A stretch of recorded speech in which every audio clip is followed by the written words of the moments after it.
My gut tells me that they were ambushed. So, I had assumed this whole time for 6 months now that it happened in the middle of the night. And now we know it was the middle of the day. Absolutely. Broad daylight. Broad daylight. I don't want to get her involved in this. I don't want to ruin her life. Like, it's something like this. I don't want her involved in this. Okay? At some point, Chris locates what's called a dry bag. Brian Laundrie's body has been found. Law enforcement had considered Laundrie the only person of interest in the murder of his fiancée, Gabby Petito. You're the one that filed the missing persons report. Yeah, and I'll totally come forward with that. That's all it is the truth. So there's nothing to hide in that coroner's report. There's nothing to hide by not having Kelly take a polygraph. And if the truth comes out, and this was How do you deal with it? I had to sneak the other day when I was with Josie. I had to sneak and talk to him. I had to sneak and talk to him about his sister. Makes me think the worst. Like, did you imagine all three of them?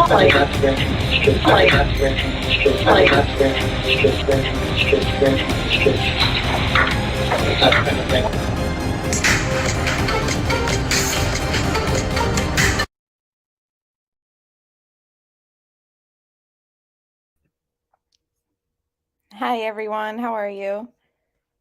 Thank you for being here.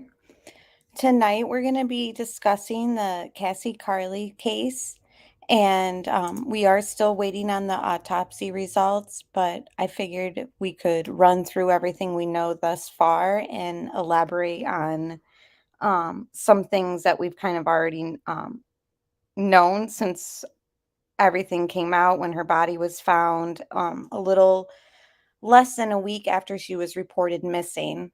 So we're going to talk through the series of events that kind of led up to that and everything surrounding her relationship with Marcus that we know about. And a lot of this information is coming from her sister, who's been, in the media and on YouTube.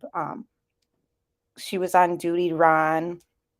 So after we run through like a recap of the case and kind of go through things that we know for sure, I figured that I would share the segment that she did with Duty Ron, part of it, and then we can talk about that together and just discuss this case until we get more answers, like the cause and manner of death. We do know that she was found in a shallow grave, and we know that they used tattoos to determine her identity.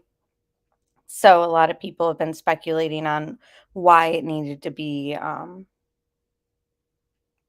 done by a tattoo identification. And hi, everyone in chat. Karen, Island Girl, thanks for being here. Punksy and Amanda, I saw. Meg, thanks for being here, guys. So I just feel like, it's almost like a tale as old as time thing with like a DV situation, and it's just unfortunate that this took place. Her sister talks about steps that they're taking, and they're actually looking to take this all the way to Washington to kind of make some changes as far as The ex-boyfriend. A safe meetup place for custody sharing and all that. Hello, Mia Moore. Jamie. Hi, guys.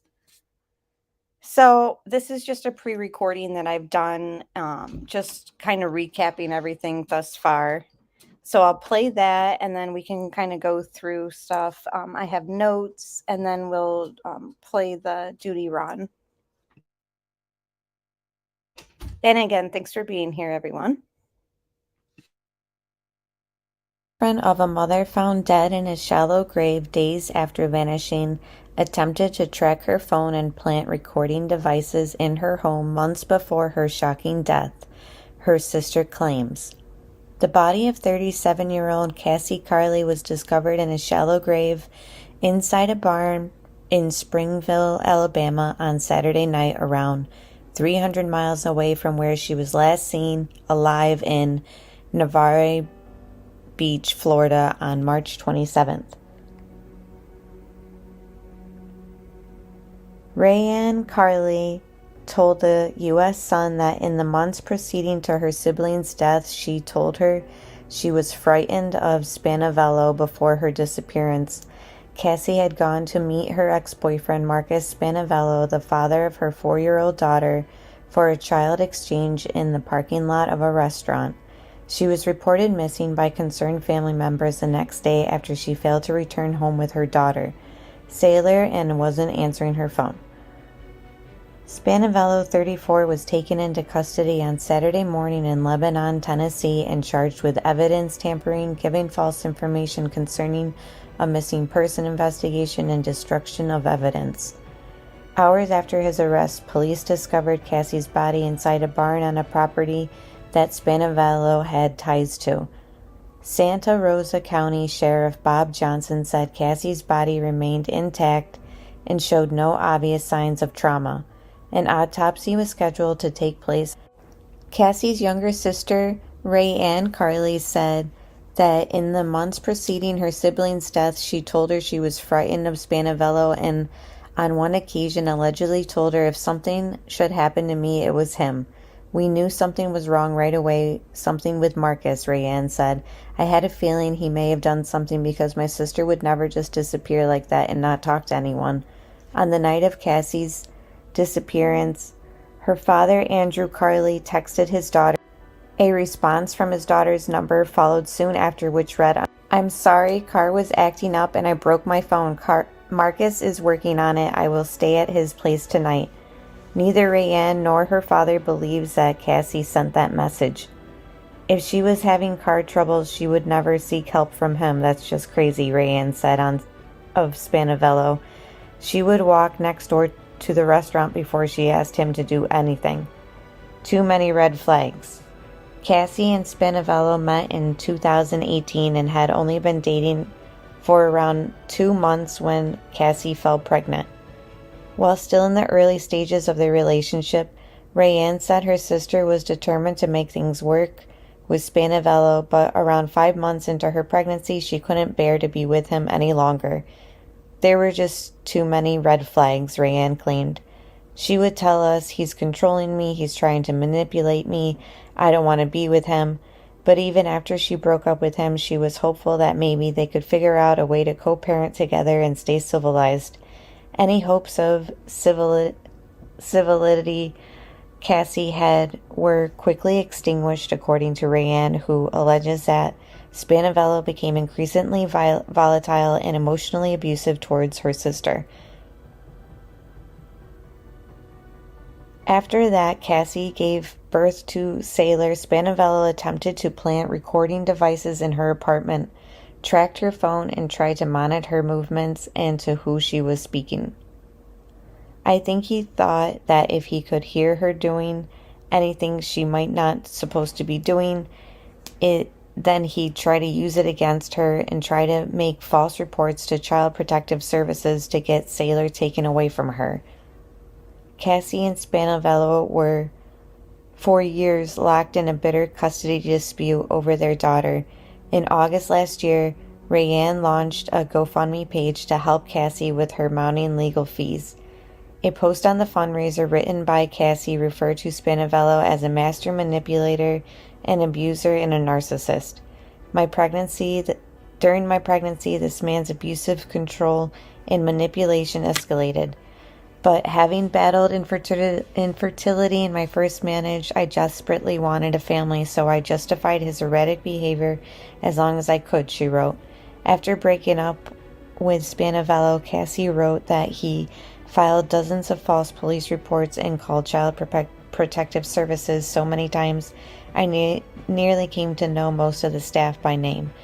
Elaborating on her slain sister's claims, Rayanne alleged that Spanevelo was both verbally and emotionally abusive to Cassie throughout her pregnancy and after Sailor's birth. The verbal abuse was particularly bad, Rayanne said. He would body shame her when she was pregnant, and just everything she did wasn't right or good enough for him. He called her stupid, said she didn't know anything, that she was going to be the worst mother ever, just anything to put her down, make her feel inferior to him. The emotional abuse was just extreme, so extreme, she further alleged. Just 9 days before her death, a judge ordered Spanevelo to pay Cassie $5,920 in attorney fees associated with their years-long custody dispute. In the weeks and months preceding her tragic death, Rayanne claims her sister grew increasingly frightened of Spanevelo, fearful of his apparent emotional abuse may escalate to physical harm. While Rayanne says Spanevelo never laid a hand on Cassie prior to her death, her purported fear he could harm her stemmed from the way he would say things to her and the look in his eyes when he said it. It may have been something small, but it was the way he would say things to her, the way he looked at her that would freak her out, Rayanne said. He was just eerie. He was never physical with her or put his hands on her, but he knew she feared him, and I think he used that against her. Whenever they'd meet to hand over Sailor, she would be on alert because he was a roller coaster, just up and down and unpredictable. She would tell me he's got this look in his eye, and it's just frightening. Rayanne believes Spanevelo may have been infatuated with her sister, and her death may have been a result of one of those things, if I can't have you, then nobody can type of thing, she alleged. At the time of her death, Rayanne said her sister was happy and in a good place, having just landed a new job at a local military base. Rayanne claims that Spanevelo attempted to win back Cassie several times since their breakup, but her sibling was not interested in revisiting a romantic relationship with him. My sister was finally in the best place before her passing, and she got that job, which she really enjoyed, Rayanne said, before speculating, and it could be that he thought, wow, she's never ever going to want me or let me have my way, so I've got to do something about it. Last Tuesday, 3 days after Cassie was last seen alive, her car and purse were found on a boat overflow ramp close to the restaurant in Navarre Beach where she had been scheduled to meet up with Spanevelo. Spanevelo was then taken into custody on Saturday morning in Lebanon, Tennessee, and charged with evidence tampering, giving false information concerning the missing persons investigation, and destruction of evidence. Sailor was found safe and is now in the process of being transferred back with Cassie's family. In filing the charges, police claim he took Carli's phone and basically got rid of it, Santa Rosa County Sheriff Bob Johnson said. The grisly discovery of Cassie's remains was made just hours after Spanevelo's arrest. How police were led to the barn where her body was found remains unclear. Cassie's identity was confirmed by a tattoo. Sheriff Johnson added that investigators have obtained evidence that forms a great case against Spanevelo, pointing to him being the culprit behind Cassie's death. Sheriff Johnson further described Spanevelo as being totally uncooperative throughout their search for Cassie, which in total covered more than 1,500 miles. He was totally uncooperative. He never cooperated at all with us, said Johnson during a press conference Sunday. It's your baby's mother she's missing, and you're not going to cooperate with authorities. That's kind of a telltale. Johnson also branded Spanevelo a dirtbag and voiced his hope that the 34-year-old receives death penalty at trial. I think we have a great case. I think he's either going to spend the rest of his life in jail or get the needle, hopefully the needle. Rayanne said her family erupted into Cassie Carli had apparently wanted to get a concealed permit before meeting up with her ex for custody exchange of their 4-year-old daughter. According to Fox News, 37-year-old Cassie Carli spoke with her family about purchasing a gun before meeting up with her ex-boyfriend Marcus Spanevelo, who she shared one child with. Carli's younger sister Rayanne told Fox Digital that Carli told her she wanted to legally get a concealed permit since Spanevelo was prone to unpredictable behavior. Carli never got the permit and was found dead shortly after what was supposed to be a routine custody exchange in Navarre. Cassie's sister Rayanne goes on to say, she had talked to me a week before the disappearance about, Marcus has been pretty cool lately, but I still think I'm going to go ahead and get that concealed permit, Rayanne said. She may have just picked up the paperwork. Spanevelo is accused of having a history of verbally and emotionally abusing Carli for years. Although recently, according to Rayanne, he had been unusually cordial. No blow-ups at all recently from him, Rayanne added. Carli likely had her guard down about Spanevelo, Rayanne said, given that Spanevelo had been on better behavior recently. Otherwise, she would have had that concealed weapon too. He has made it clear, you're not going to win, it's not going to happen, my way or no way, Rayanne said.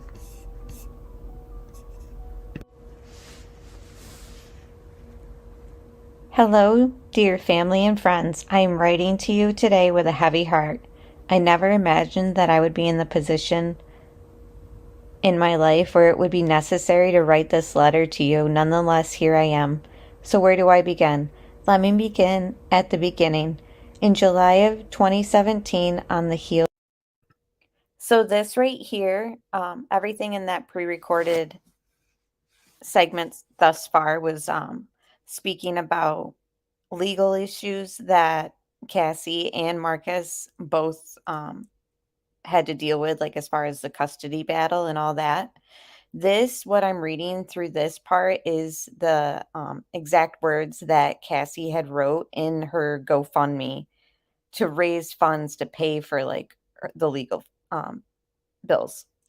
And since that pre-recorded thing was made the other day, Sailor is back home where she belongs with Cassie's family. So she's doing well.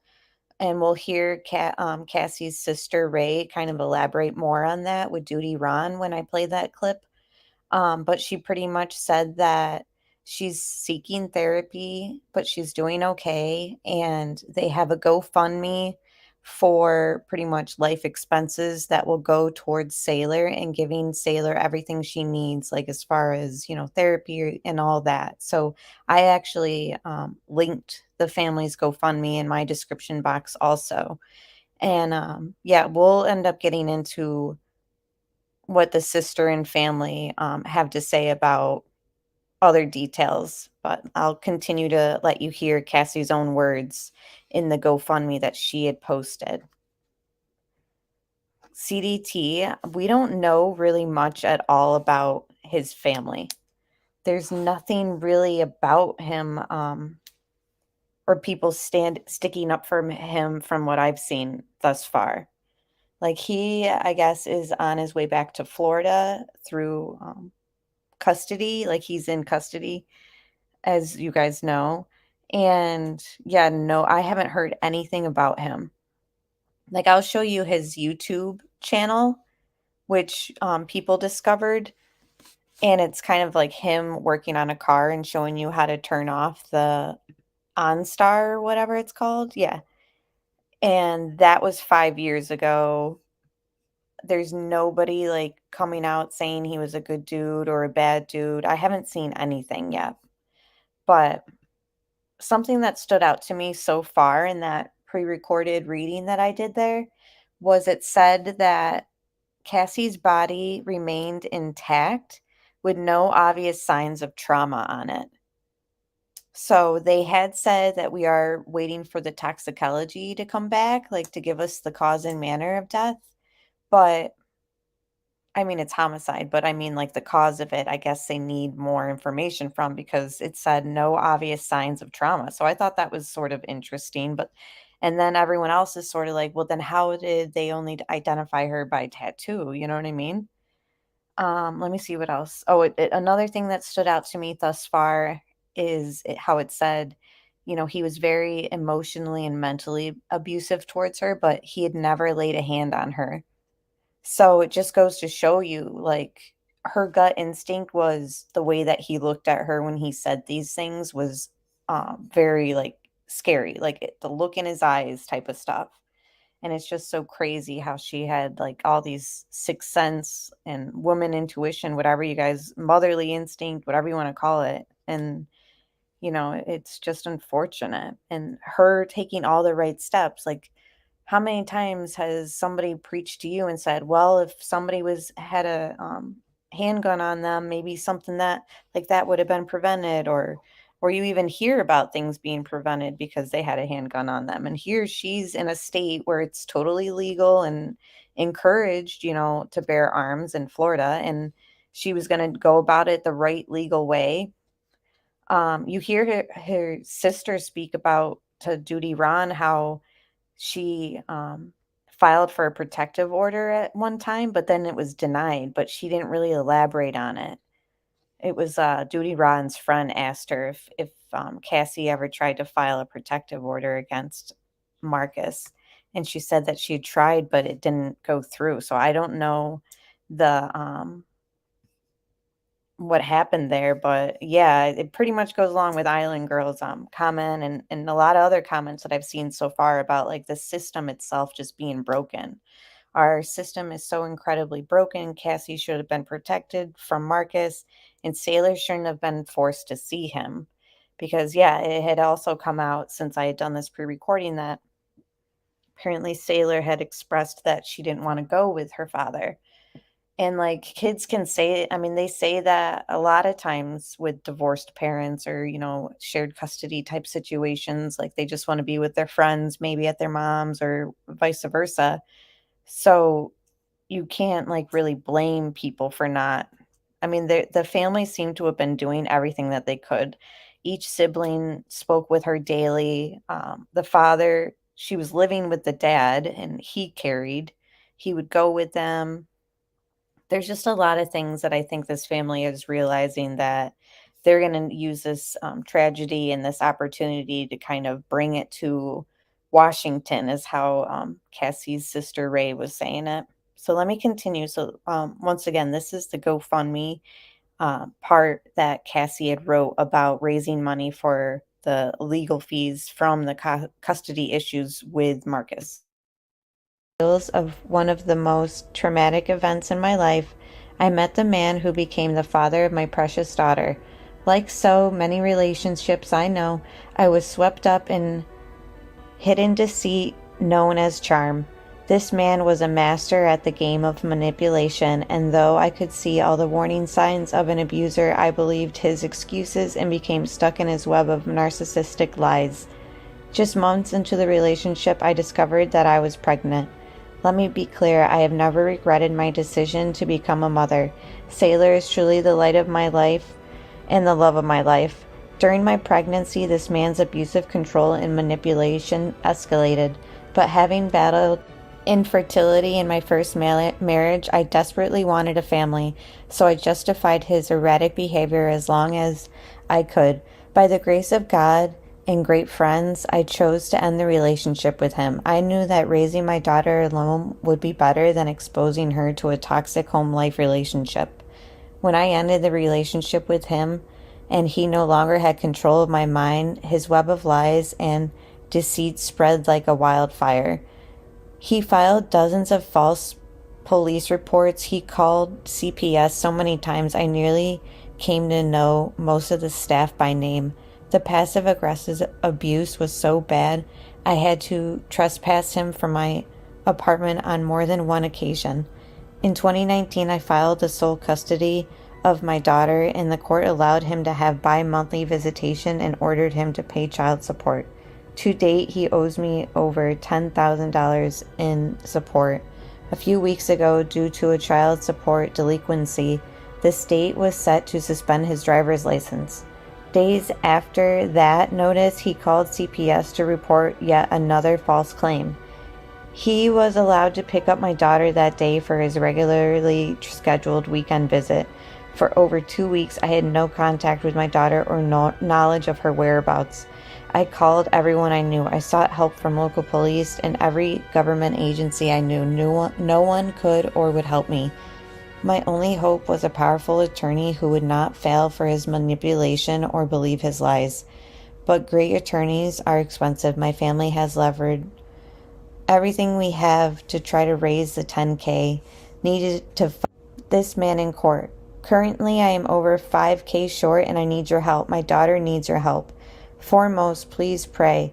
Please pray and consider donating to this GoFundMe. Every single dollar raised will be used to protect My daughter, thank you for your prayers and support. I love and value each of you. Cassie.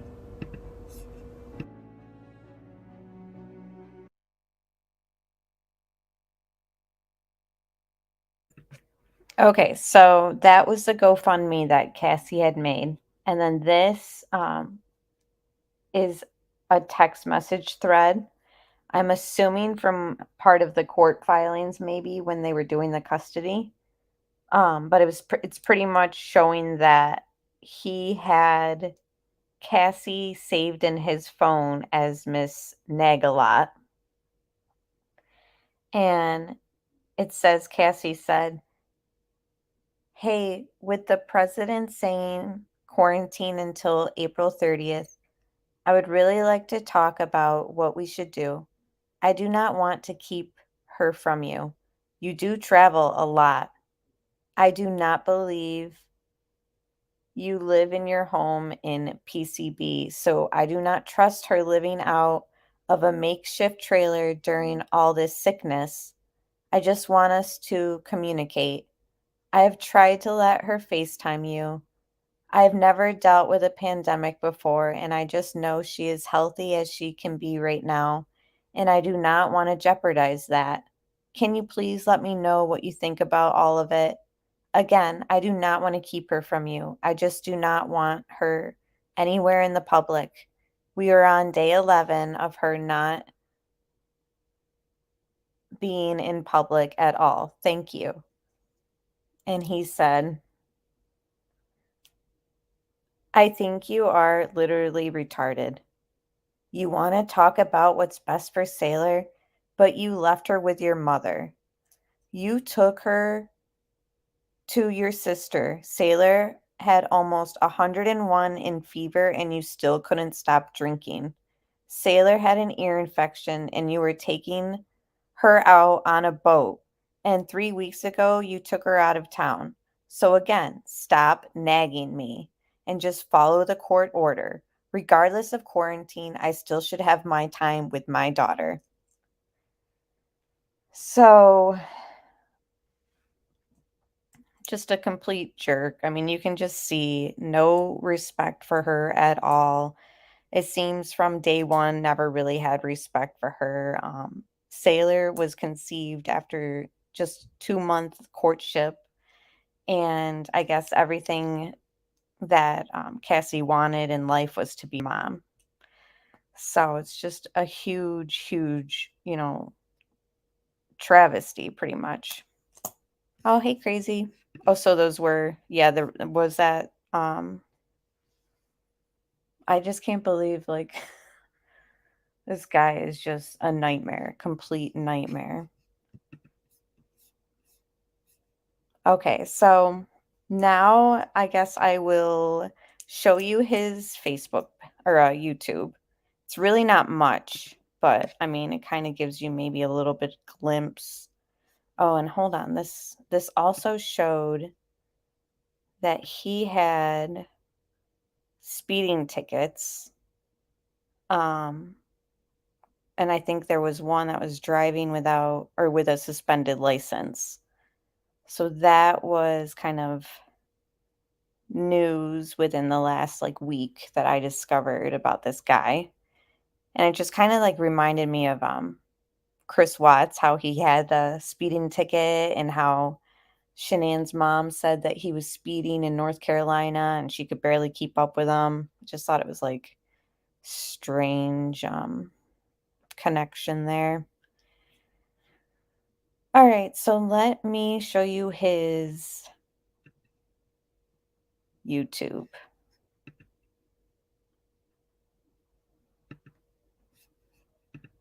And thank you guys for being here. I really appreciate it.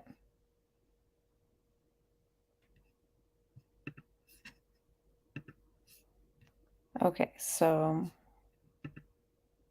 5 years ago.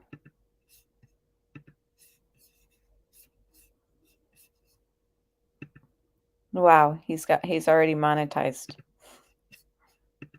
Well, I mean, actually YouTube adds ads on everything. There's probably a lot of people visiting his YouTube.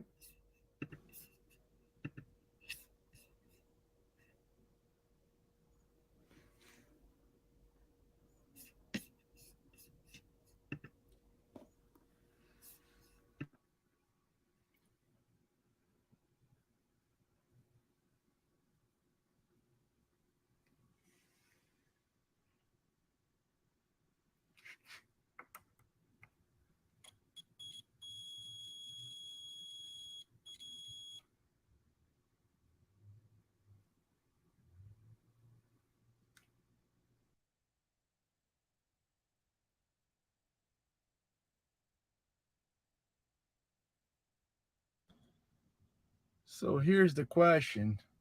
What and how can I get rid of all this crap right here? So 2014 Silverado. I will never use CD. I want this out. But if I take this out, the radio don't work. This right here says it is the GPS radio. I don't use that crap. Also, I heard this is the OnStar computer, which I don't want it in here. So I also want it out. But once I unplug any of these, the radio stopped working too.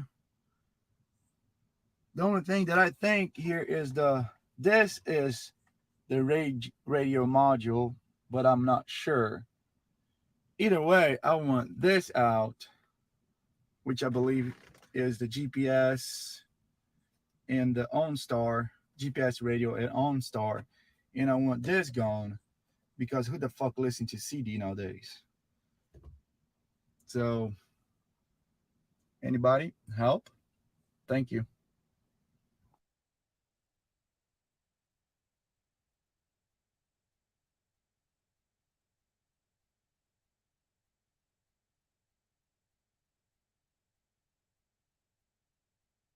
So yeah, this is his YouTube CDT. Saw you ask, and yeah, these comments are clearly new, but yeah, it's just really interesting that 5 years ago he's looking to get rid of the OnStar GPS and all that. Strange. And yeah, I didn't understand what If you this one have to was. do All right, moving on. How are you guys doing in chat? Yeah, I don't like his voice either, and I heard him use like bad English, and I was like, ugh. Yes, Tony sounds kind of arrogant. For sure, for sure. Yeah.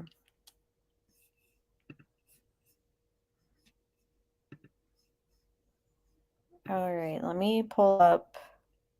And I there's the whole interview is over on Duty Ron. I didn't clip it, but I brought it to a minute mark that I found most interesting, and then we can watch it from this point on. And this is Ray, her sister, Cassie's sister. Like to give support to as many people as we can through our platform. And the reason I invited you today, and you and I, and Ed has been speaking with me about this behind the scenes, is we wanted to reach out to you, not to talk about the horror of what happened to your sister, and it is a horror, but we wanted to have you on, Ray, because we want to support you and talk about some of the good things that you are trying to do and you will be. I agree, Pointer Lover. Cassie had no choice but to deal with him. Yeah, I can't imagine. And in some of the text messages she was even saying to him, like, we have to deal with each other for life because of Sailor. You know what I mean? And she's just like pleading with him, like, can you please just see eye to eye with me, or, help compromise with me? Paraphrasing, but yeah. It's just like this is such a common thing, just somebody who's this manipulative and emotionally and mentally abusive. Like, I feel like a lot of people can relate to having to deal with someone like Marcus, and it's terrible, especially with a child involved. And now look at the situation. Child's lost both her parents because he's going to be in prison forever, because I have confidence that they'll be building a good case. So I will be pausing it for fair use purposes and kind of talking with you guys through chat through this also.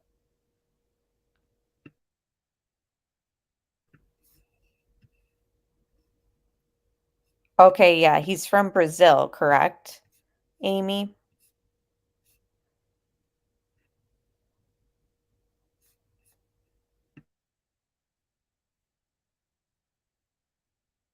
Doing in your sister's name going forward.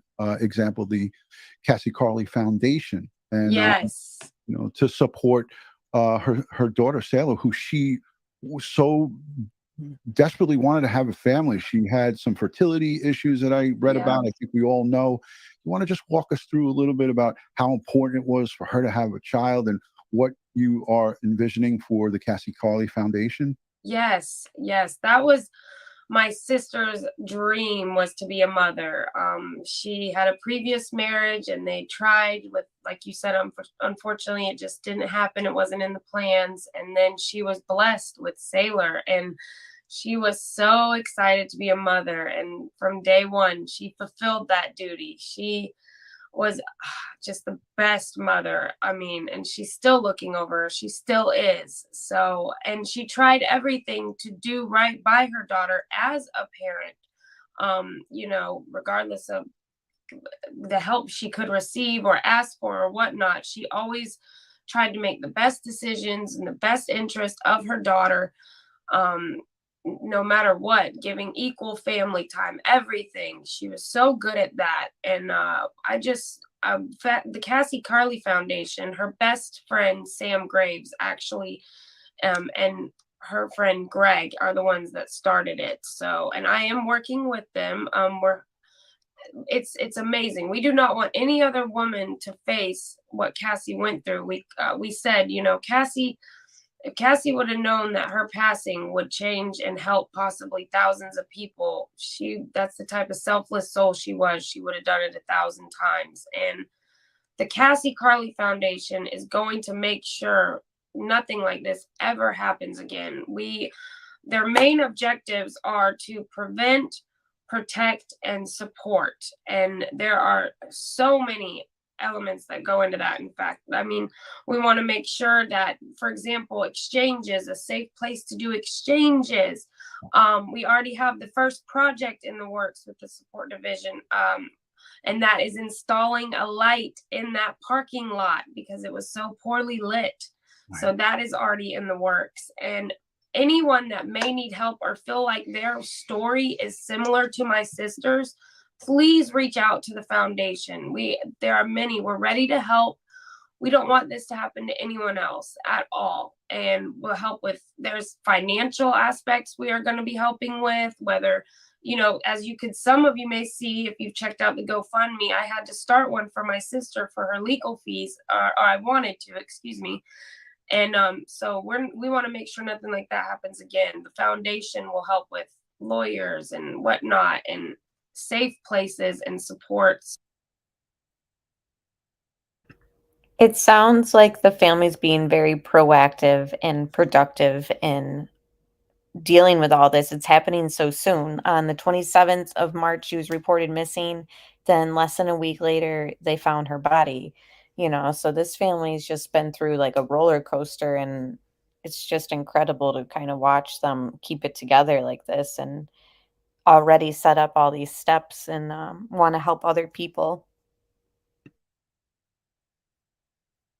So nothing like this ever happens again. Beautiful, beautiful. Ed, I know you've been following this closely, and conversations back and forth about making change and trying to correct these situations from happening. Lighting installed at that meeting spot. We're going to get into talking about how that meeting spot came up, and we're just going to touch lightly. And I just want the people in the audience, Ed and I both want everybody to know this. We first and foremost want to protect the integrity of this investigation. We do not want to have any type of information that a defense attorney would have a field day with. So fielding any questions in regards to where Taylor is or where Sailor is or what her status is, we're not going to get into that here, and we're not going to. Are you forced to use the claw because you're looking through Matrix's pockets? Pocket designs a pocket. Also talk about any criminal element as far as Marcus goes. But again, we will talk a little bit about the relationship and perhaps how they met and how that relationship went. But it's important that we just respect, Ray here. We're going to respect the whole entire family. Ed, I know you're on board with that. Any comments or any feelings in regards to that area? 100%, because Ray may be called by the prosecutors as a character witness for his sister. So we don't want to do anything here at this show and with our audience to jeopardize any testimony that she may have to give or any of the investigation. Yeah, absolutely, 100%. Thank you. You're very welcome. This is a safe place, and you'll come to find that out. We do. I can feel it already. Well, listen, so Ray, I wanted to just quickly before show another small little piece about talk a little bit about Marcus, okay? Because unfortunately, this is the main focus of what we're waiting for the medical examiners to come back with the tox reports and all the different reports on what happened to your sister, because we really don't know at this point. But what we do know is that he is, in my eyes, and this is just my opinion, wholeheartedly responsible for everything that happened to her. But we need the science to work itself out, and we need for. Yeah, like obviously we need, especially for court, we need proof and the science from the autopsy to come back. But I'm curious what you guys in chat think. Like, do you also agree, like, Marcus is pretty much wholeheartedly responsible for this? Like, press 1 if you do, press 2 if you already have doubts even before everything. But while you do that, I thought it was also interesting. So she goes missing.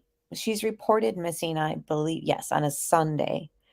By Wednesday, they contacted the law enforcement got a hold of Marcus and Sailor by Wednesday.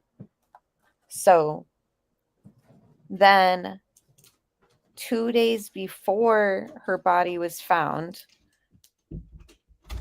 so Thursday, an eyewitness said that they saw someone who looked like Marcus coming out of the barn.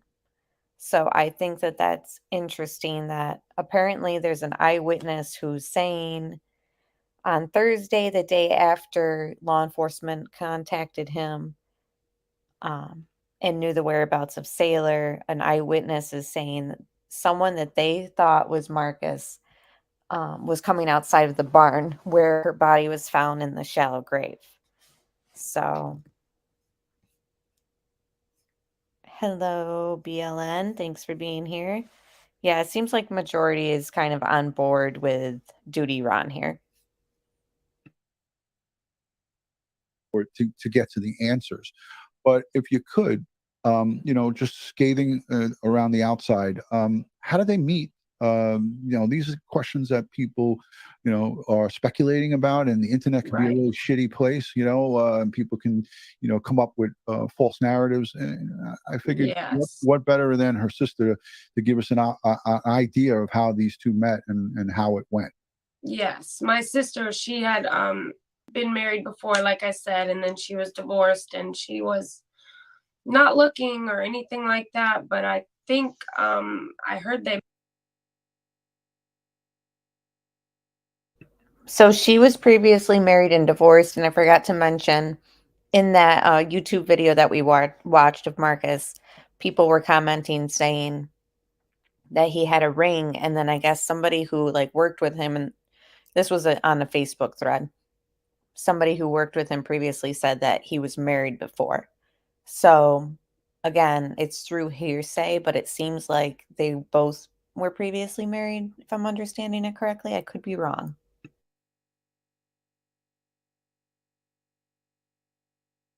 I met online.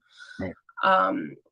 But no, not much information she really gave me about it, or depth or detail. I just know soon after meeting there was Sailor, and we were just so excited about that. So I heard you talk one time on an interview, and you said that you initially, when you first met him, you got a bad vibe from him. Is that a woman's intuition? I know you're the younger, younger sister. She's 37. You're 31, 32? 32, yes. 32 And we going on 29, right? 32. Yeah, thank you. Thank you. Yeah, we, like I said, my sister and I, we're two of a kind. We're real joyous, warm, outgoing people. You know, we're huggers when we meet people and whatnot. And just from the get-go, my vibes were off. I don't know. It's my sister. I want the best for my sister. I mean, she could be dating Brad Pitt or George Clooney or something, like, like, you know what I mean? Yeah. I just didn't get the best for my sister vibes. Yeah. At all. And so that is something that's like a built-in thing. Like, us as detectives, we see people, we know when someone's a shitty person. We could just tell right off the bat, So it's almost like that woman intuition, the womanly intuition. We heard your brother say on the interview with Hey JB, and I'm going to get into that in a minute, that your sister told him that if anything ever happened to her, that it was Marcus. And this is out there. This is not some new information. You guys have spoken about this. Yep. How much did that raise the protection level? Like your dad and she's living with dad, right? With Sailor. Yes. And, how much did that raise the protection level? Like, did people in the past go with her to these exchanges, or was it done solo?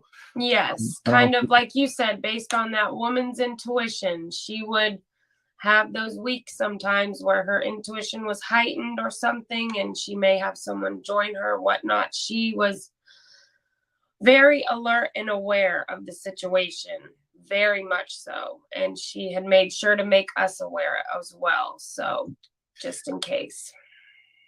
And it was said that she made that exchange at Navarre at the beach there because it was so close to the home, right?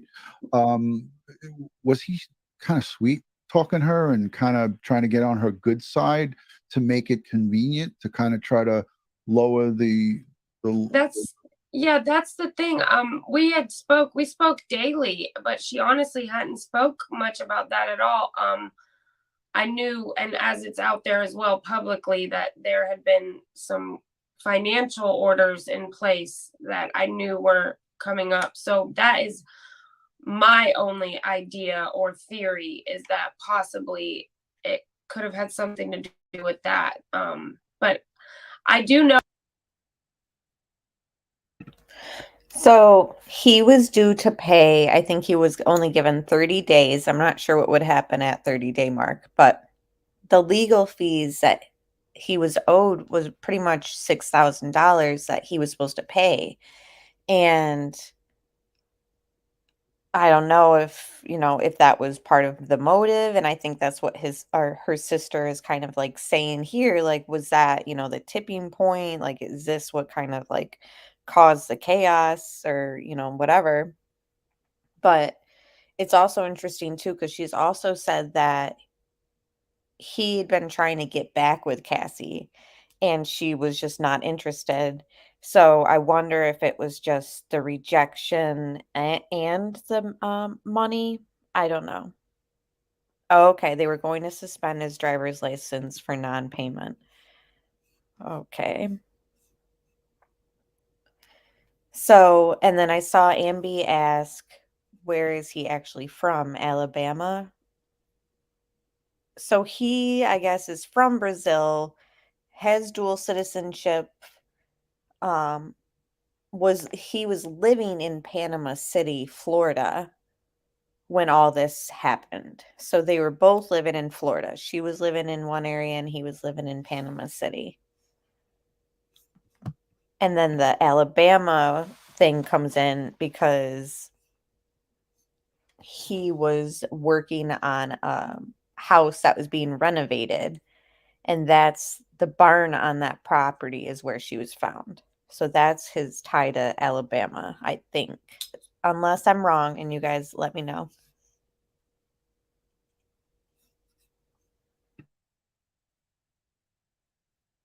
Know that her sense of intuition was not high on alert that week before at all. I do know that. She was our conversation and everything, she would have said something to me. We talked about everything. Hey, Ray, let me ask you, did you guys speak like on a regular, like I talk to my sister like almost every other day, you know? Yes. And my brother, you know, not so much, but we do talk at least a couple times a week. Right. What was your kind of conversation schedule with her, daily or by text? We spoke daily and multiple times throughout the day, text. We tried to FaceTime once a day at least with the kids. And we had like planned a trip. I was supposed to be coming up there soon for her birthday. So we were, you know, FaceTiming and saying, here's our bikinis. Look at my outfit for the trip. And and little memes online. And did you see what so-and-so posted? Or, you know, the Oscar thing, like the Oscars are coming up. Just every little thing we would chit and chat about. Everything. So you guys were in touch with each other, big communicators. So it's, you know, right up until this happened, you guys were communicating fully. And that's why not hearing back from her and hearing those odd text messages, you knew right away it wasn't her. And that when I watched the JB thing, you were like, there is no effing way that this was my sister. No. And on the weekends too, I know, you know, we talked every day, weekdays. Let me say that, because sometimes on the weekends, you know, like that was her downtime, you know, that was her mom time that weekend. So she'd do her things and my fiance doesn't work. So we do our family thing. So the weekends we may not chat during the day, but every weekday, Monday, we'd start right back up again, you know, Monday morning, 10 a.m. Let's FaceTime with our coffee and whatnot. So it was like ritual. Right. So everybody may not know this, but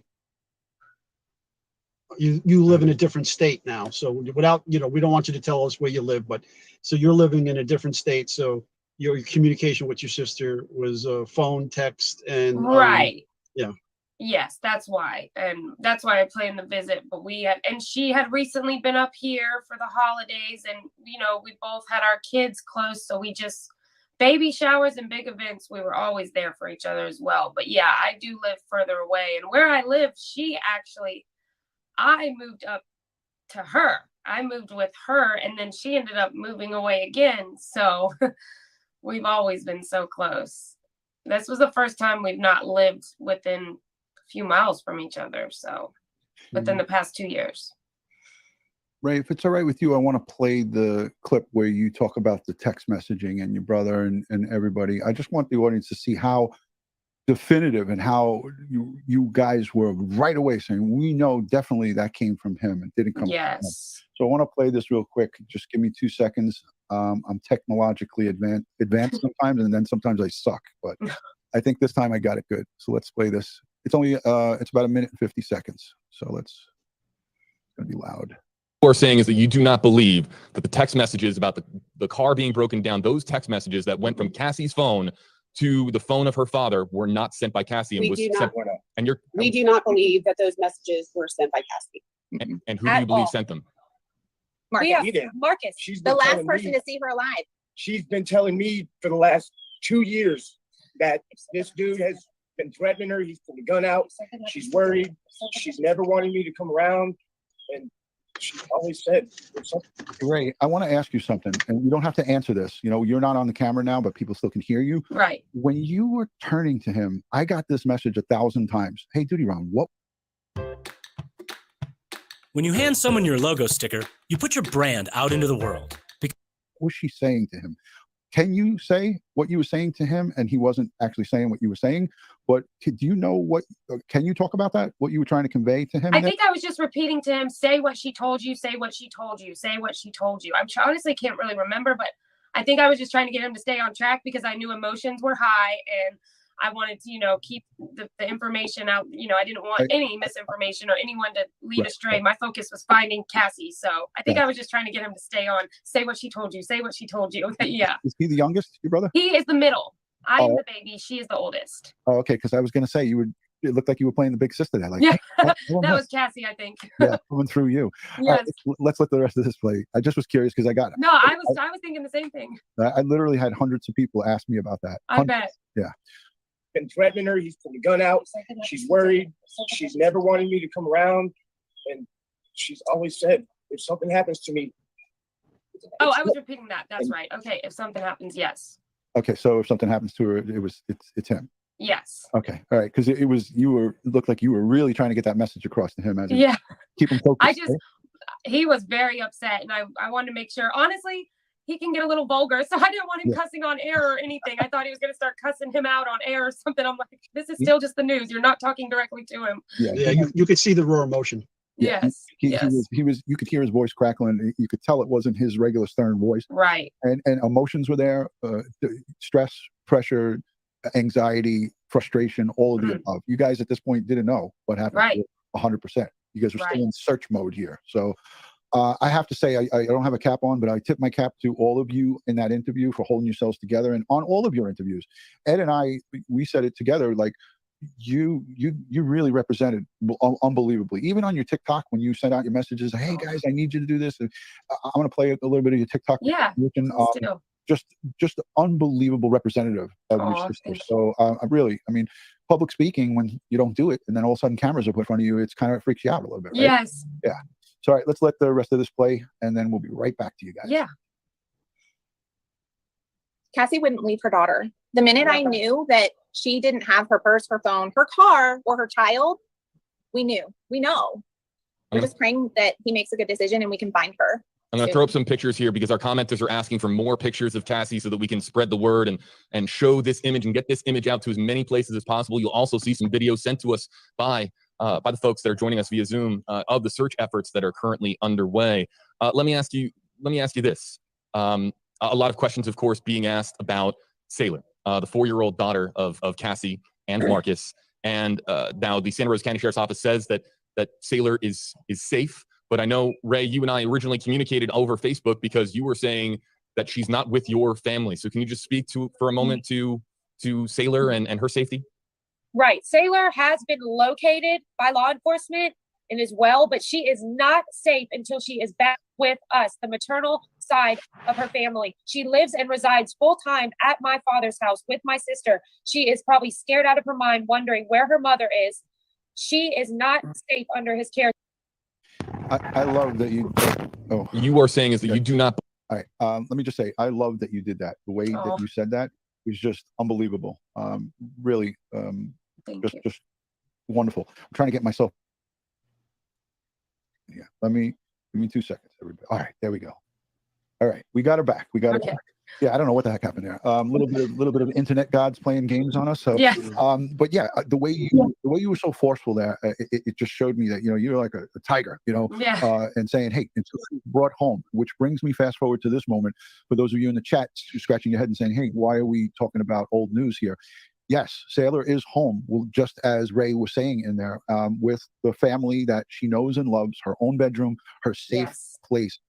It's not an easy road to recover from, but I know she had you there with her, and we talked the other night, and you were saying, oh, I'm going to put her to sleep, and it just gave me such a great warm feeling to know that she had the love from you, and that's again going to be a lifelong commitment between all of you. But everybody, again, for the folks here in the chat that are concerned about Sailor, she is safe. You want to just let everybody know just a little bit further. She's going to be receiving counseling and all different types of therapies going forward. But the bottom line is she's home, she's safe, and there's lots of different roadblocks that need to go through legal channels and whatnot. So that's just something that they're going to be going through. Ed, I know you're chomping at the bit. You're ready to ask some questions and talk. This is, again, for us, we're used to the crime scene stuff and talking about the crime element. But here, it's a little bit different tonight, folks. We're not talking about crime scene and investigation. We're talking about the Carli family and supporting them. So I'm going to queue up the Cassie Carli Foundation, the website, so everybody can see it. I want everybody to, And I would just take this minute actually to pause it and say that I have the family's GoFundMe that goes towards Sailor in my description box.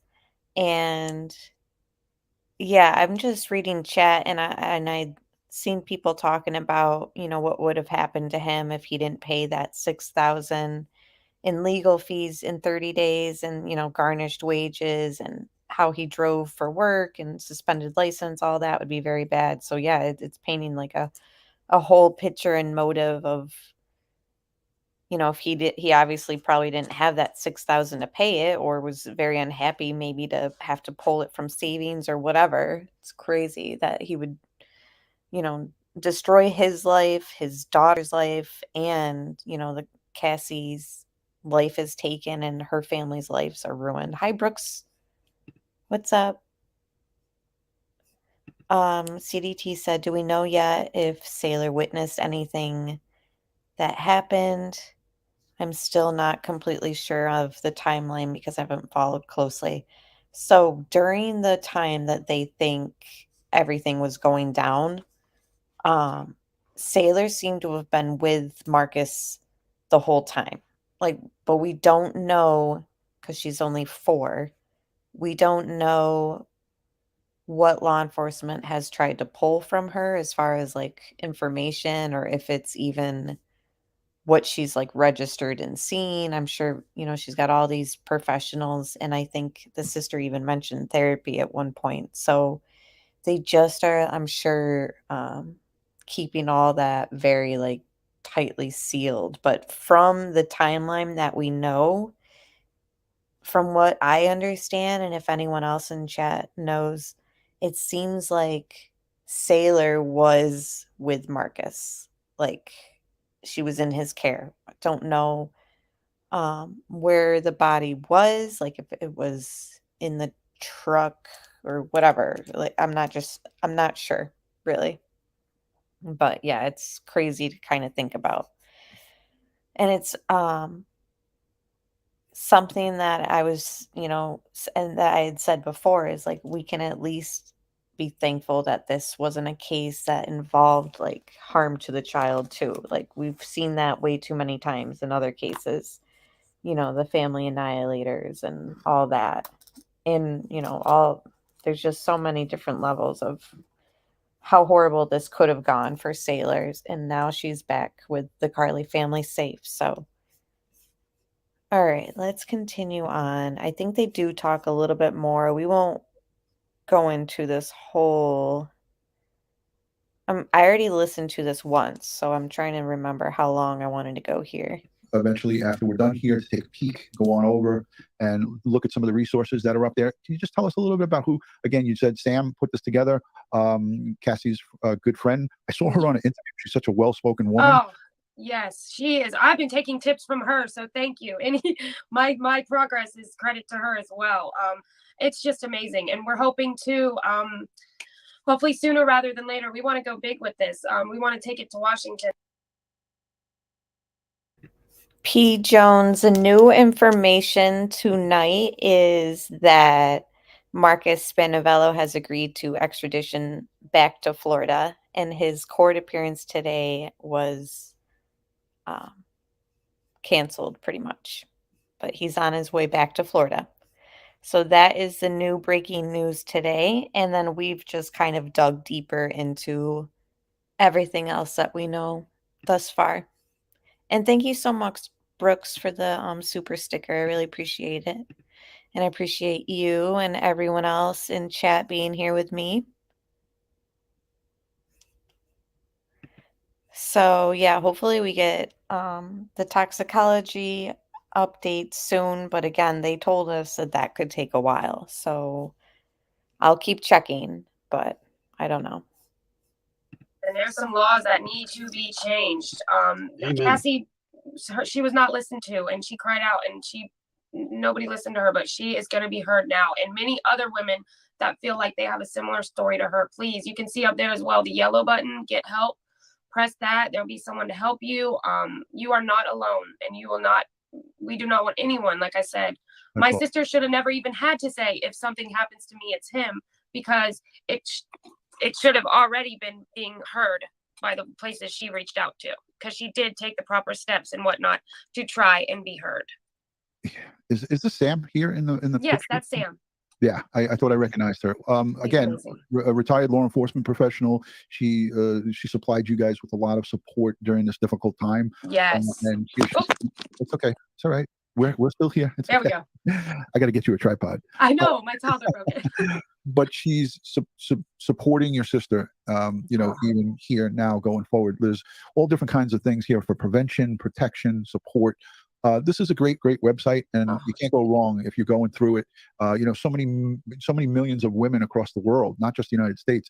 There's literally, tens of thousands here at home, hundreds of thousands that are going through it. And there's already been, excuse me to interrupt, but there's already been hundreds that have reached out. I personally have had 5 or 6 women that I've spoke with, and their story is eerily similar to my sister's, and it's very unfortunate. And I hope we can make some changes, because God forbid, history cannot repeat itself. We cannot let that happen. It's our job as part of the community to help these women and these children. There's children involved in this. Yeah. Ray, I can't agree with you more. There's many, situations where the aggression is towards a woman, but when it's towards a woman and there's a child involved, they suffer. Yeah, you're right. Yeah, 100%. Yeah. And Ed and I can tell you, as New York City police officers, right, Ed? I mean, we've seen hundreds of thousands of domestic violence cases. And I'm sorry, I had to cut you off. Go ahead. No, we've heard that. Daily dehydrators can dry out skin, but this dual action formula works. Again, if something happens to me, it's this person. I've heard it numerous times. Just a quick couple of questions. Did your sister try to get an order of protection to have him stay away from her? Yes, in the past she had tried. Yes, and I'm pretty sure. It was denied? Yes. Okay. And your niece, without getting into any details, how's she holding up? She's great. She is good. She's so good. Do you or your family need anything? Anything from us? Anything you need? The prayers and support, number one, first and foremost. Please keep that coming. That is the strongest tool of all.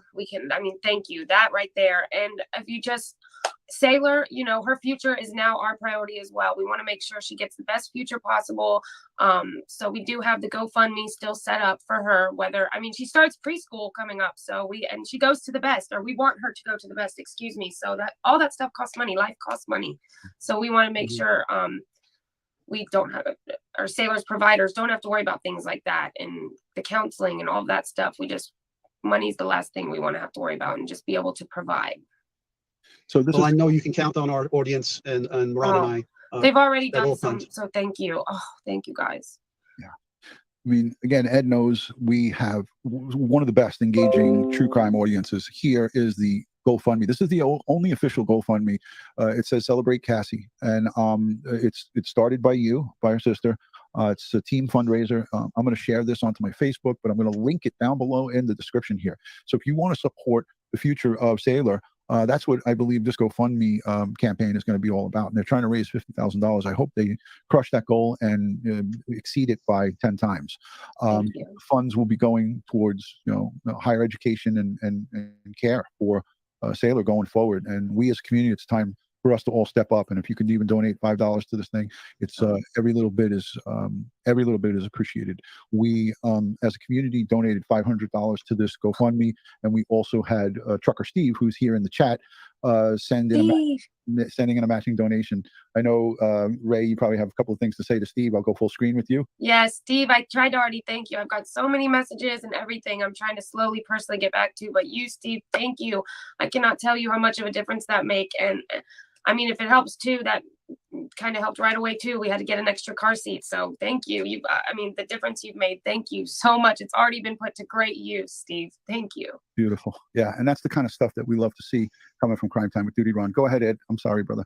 Yeah, Ron, I'm going to have to bug out. I got to get back. Right. I just want to tell you, Ray, you have all my love and support for your family. And should you need anything, if you get forensic reports or the toxicology report or the medical examiner's report, and if you need that to explain to you, don't hesitate to reach out to me, and anything I can do to help you within those regards of demystifying the investigation and the paperwork and the forensic evidence, whatever you need, just call me anytime. Yes. Ron has give you my contact information.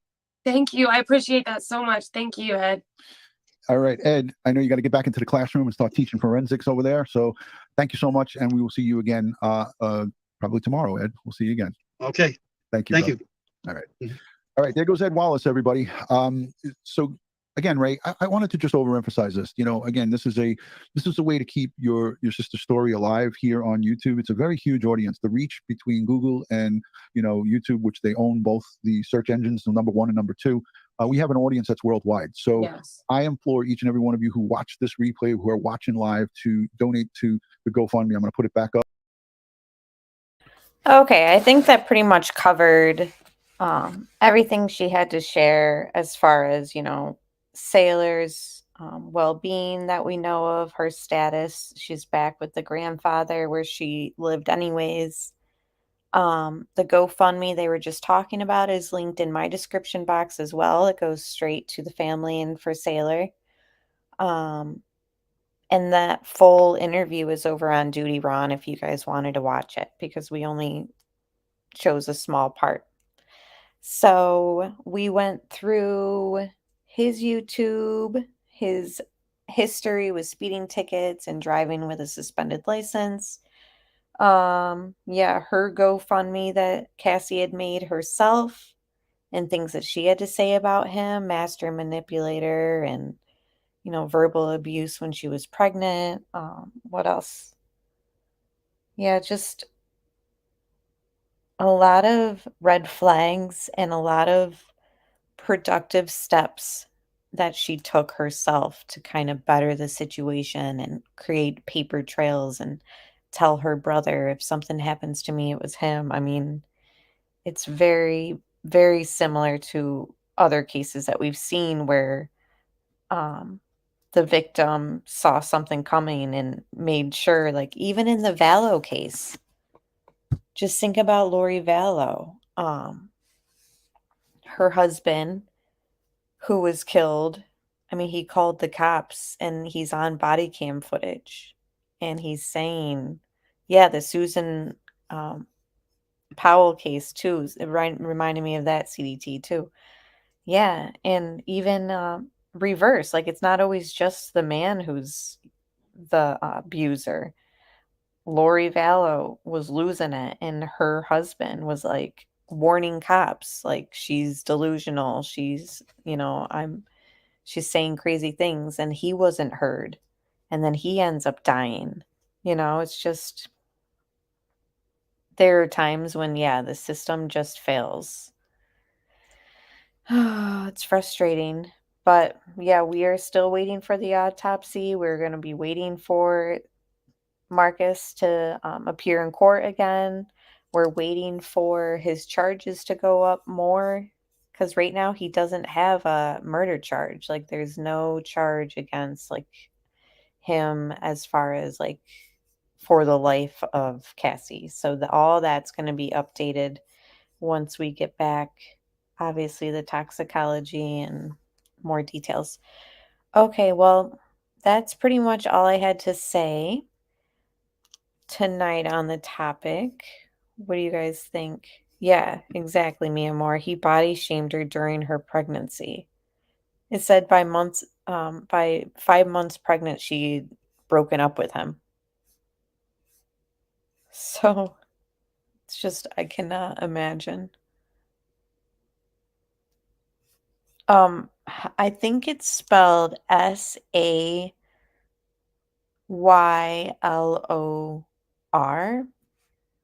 like Taylor, which is like a common girl name, but with an S. I think that's how you spell it, Lisa. But I don't know, because I've seen his name spelled one way and then I've seen it spelled a different way, but his last name is, I guess you could maybe excuse a spelling error. I don't know. Yeah, he is a pig, Tracy. 100%. You can just tell, like, he thought he was God's gift to the world, I think.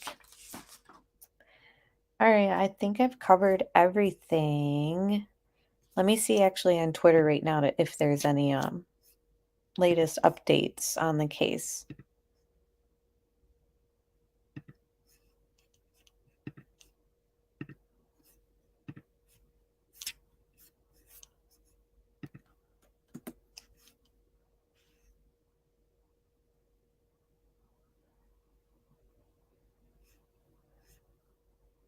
No. Just talking about how Cassie Carli's ex-boyfriend, Marcus Spanevelo, has agreed to extradition to Florida.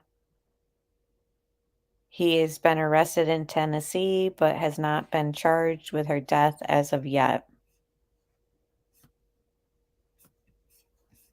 And then here he's looking real pathetic.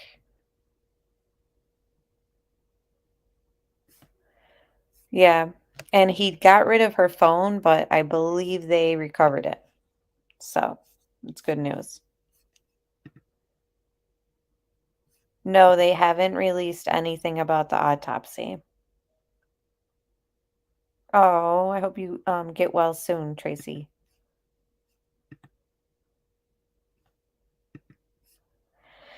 All right. Well, I will keep you guys updated and in the loop as much as I can, and as soon as I can. And yeah, we will talk very soon. And I really appreciate you guys being here tonight. So thank you again, and we'll talk soon. Bye.